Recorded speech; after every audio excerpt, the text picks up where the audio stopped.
Nakaraang araw nga ay inilabas na ng FIBA ang latest rankings para sa FIBA Women's Basketball.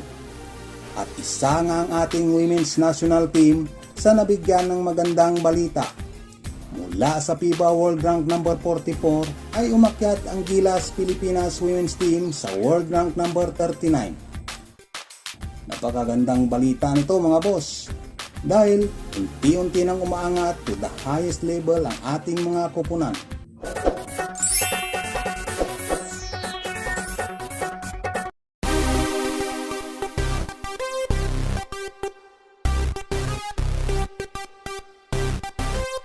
Ang pag-angat ng Gilas Women's Team sa FIBA World Rankings ay bunga ng magandang naipakita ng ating koponan sa nakaraang FIBA Asia Cup na ginanap sa Shenzhen, China, kung saan nagawa ng ating koponan na may panalo ang laro sa Lebanon. Pahirapan ng husto ang malakas na koponan ng Japan at New Zealand at malimitahan ang lamang ng mga ito sa 3 at 7 puntos lamang, na dati-rati tinatambakan tayo ng mga koponang ito. At dahil dito, nakuha ng ating women's team ang pang-6 na pwesto pagkatapos ng tournament. Nakaiwas na bumaba sa Division B at nakwalify pa para sa 2026 FIBA Women's Basketball World Cup. Ang Team Indonesia ay bumagsak sa pang-8 pwesto at bababa ito sa Division B. Nakuha naman ng Team Lebanon ang pang-7 pwesto matapos talunin ang koponan ng Indonesia.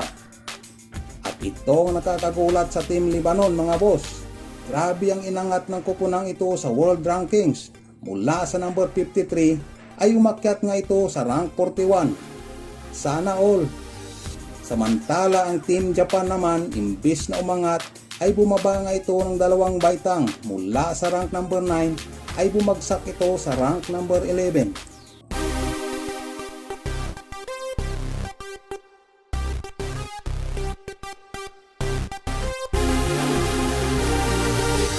Anong masasabi niyo mga boss sa naging performance ng ating women's team sa nakaraang FIBA Asia Cup at sa pag-angat nito ng 5 hakbang sa FIBA World Rankings?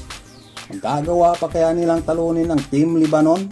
Pahirapan pa rin o posibleng talunin na ang Japan, New Zealand at iba pang koponan? Mag-comment lamang sa baba. I'm out!